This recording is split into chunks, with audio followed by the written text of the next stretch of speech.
Anytime, any place, pretty much every single day, odds are you have access to Mother Earth right here. Some people call it dirty, to get sand and dirt and bird poop and all that stuff and grass in your hands. And honestly, ever since I was little, I've always known in my heart that getting dirty from things that are purely natural, I don't feel dirty. I can literally rub natural materials on me and feel clean.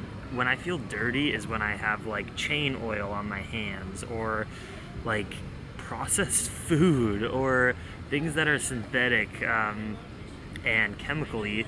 But Mother Earth, I never feel like I'm dirty. And maybe I should save this for another video, but I'm inspired to say it right now. On one of my sacred mushroom trips that I've been on, which I've only taken mushrooms 3 times in my whole life, in the last like 5 years, keep it super sacred. And on one of them, I got this incredible teaching where I saw some bird poop. I was out in nature, I was in Colorado, and I saw some poop, and I looked at it and I was like, you know, at all costs, I would avoid that in my like normal everyday life. You see poop from an animal, you don't want to touch it. But then I was like, I'm in this beautiful area, in this like canyon-y mountain area in Colorado. These birds that live here live a pure life. They drink pure water, they eat nuts and seeds and bugs, then they fly around all day, and then they poop on a rock, and then it dries up, and then it's right there. There's nothing gross about that. And I took the little poop and I rubbed it on my hands, and I was like, I'm not scared. It's not bad. And that was a huge teaching in my life, just to reduce the anxiety and unnecessary stress about certain things that we think are gross or dirty, but maybe that's wrong. Maybe we've just been living in a false notion of that because of what we were told. My whole life and channel is about breaking down the paradigms that I was raised with that maybe aren't valid, and then rethinking them for myself and moving forward with more objectivity. And grounding is a huge, important thing. Just get naked, get bare, whether that's just taking off your shoes or whether that's getting totally naked and going skinny dipping or laying on the grass, as long as you're not gonna offend anyone. And ground. It's so good to connect your bare skin to Mother Earth. Maybe your hands and feet. Maybe just lie down. Oh my gosh, I feel so good right now just doing that. Looking up at the trees, grounding your body. It's so important. That's a meditation in and of itself. Or you can ground and meditate at the same time. And who knows what will happen. You might portal to another dimension. I'm about to do another meditation for the day, and let me guide you on a quick one, and really just give you a technique. We'll do a quick little meditation here, but again, you can prolong it to your own liking in your own time. So a lot of people have trouble with meditation because they can't get the thoughts out of their mind, right?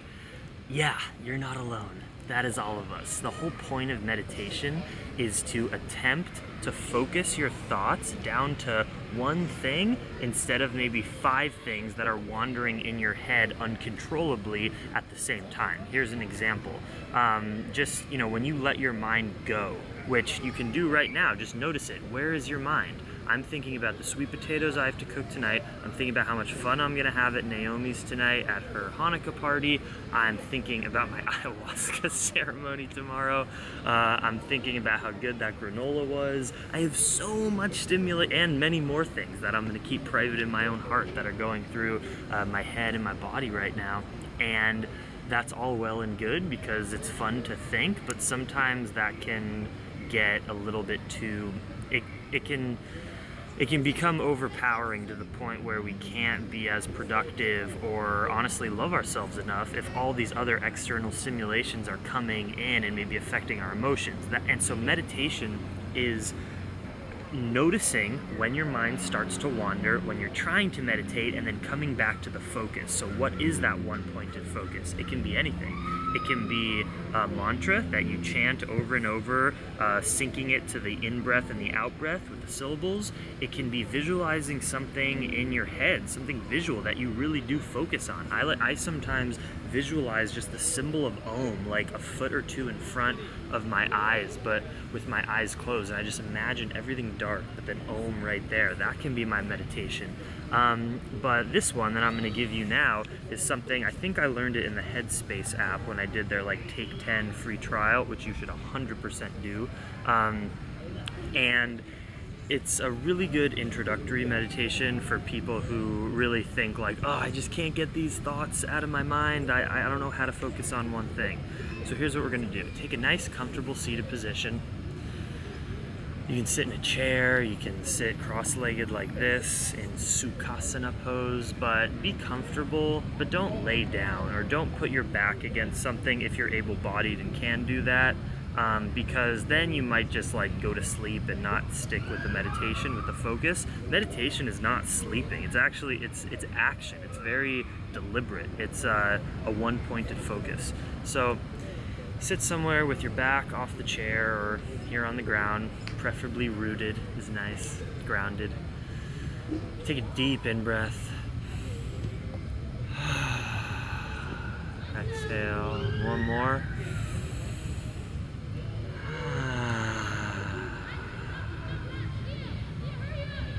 Now with your eyes closed, begin to notice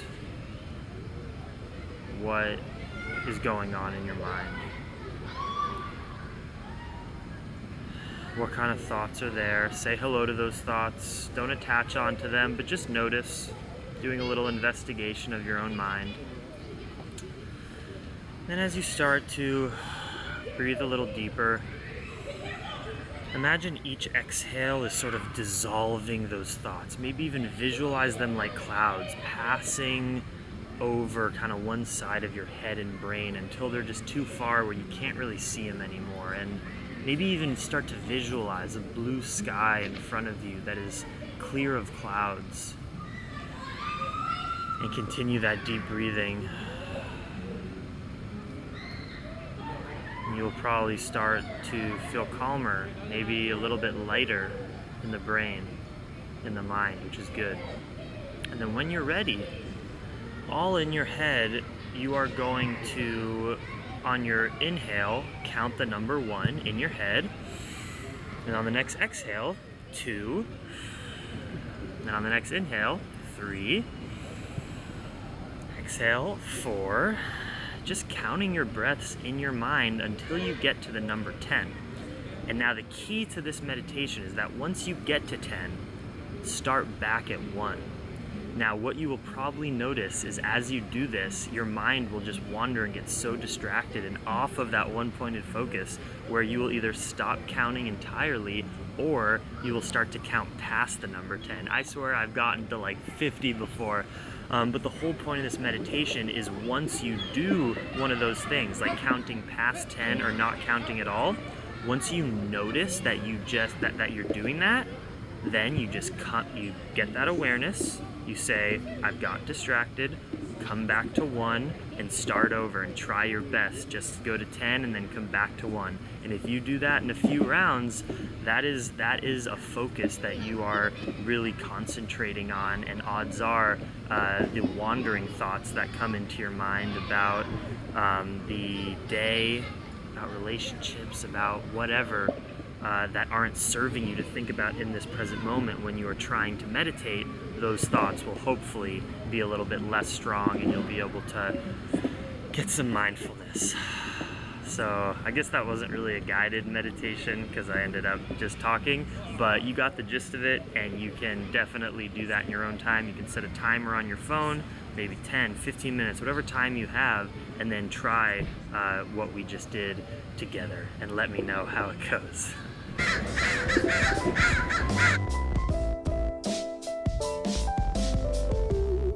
Up a tree, clinging to a cloud. Up a tree, clinging to a cloud. Up a tree, clinging to a cloud.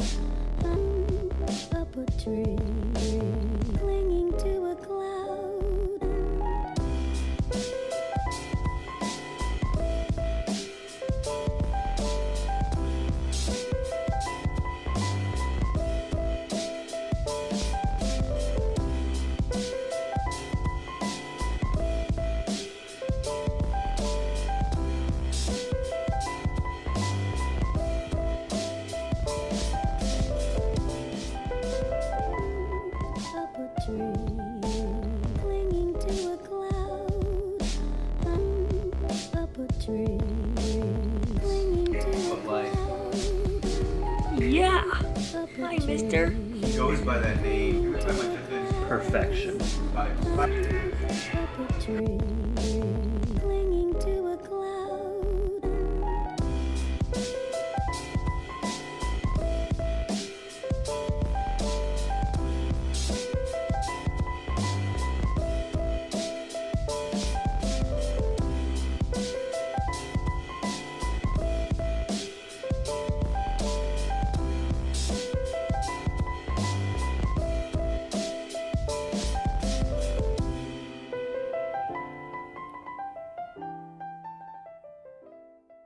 Heading out to Naomi's for the Hanukkah potluck. Tonight is the second night of Hanukkah. Shabbat Shalom, my friends. What's today? Wednesday? It's not Shabbat, but Hanukkah Shalom. I grew up celebrating Hanukkah. It's gonna be nice to see a menorah, to see some Jewish culture, although I don't really identify with the religion or practice it. Can't wait, it's gonna be fun. I got a whole big bundle of sweet potatoes, as you saw, and listen to this. You know, tomorrow I'm going on my journey, as you all know.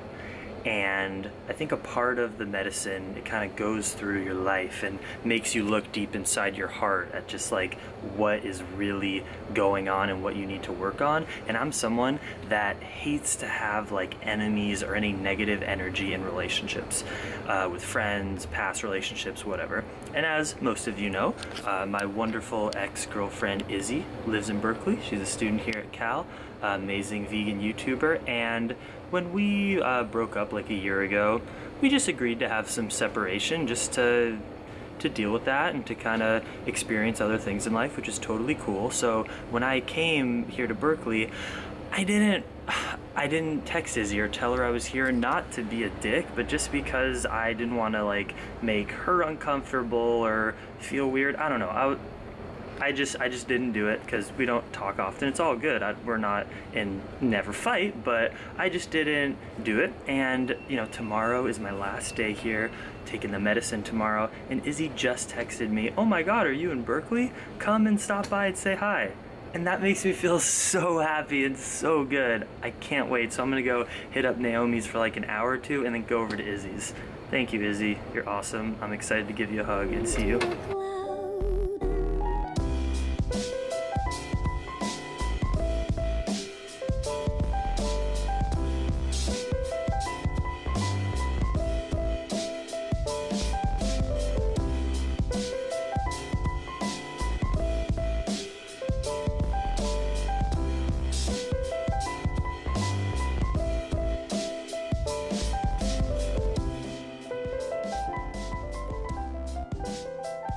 Happy Hanukkah! Hey! Wait, let's be famous on your YouTube channel. You're always famous on my YouTube I channel. know. Last time I was in my PJs. What? Vegan donuts are live. Oh, you don't know about that? Oh, you got Naomi, this is already like the best vegan Hanukkah potluck ever, and not even half the people are here. Yeah. How long are you here?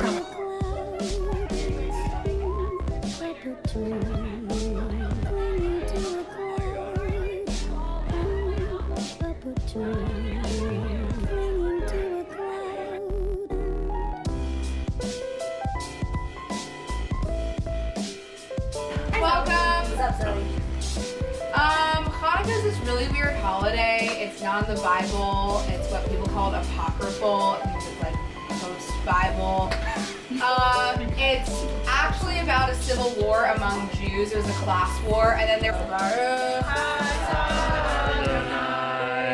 Eloheinu melech haolam, asher kiddushanu b'mitzvotav, v'tzivanu l'hadlik ner shel Hanukkah. Baruch atah Adonai, Eloheinu melech haolam. This is so funny. So I'm meeting obviously all these wonderful people, and I met Virginia, and we never met when I was living in Berkeley. I don't. Were you here a year ago? We probably went to protests together and stuff, but we ended up talking, and then she was like, "Wait, I've been to your house," and you know, some DXE people stayed at. I let them stay at my house. How many months ago was that? I was in China or something, and And Virginia has pictures of Buckley on her phone. This is amazing. No, sorry.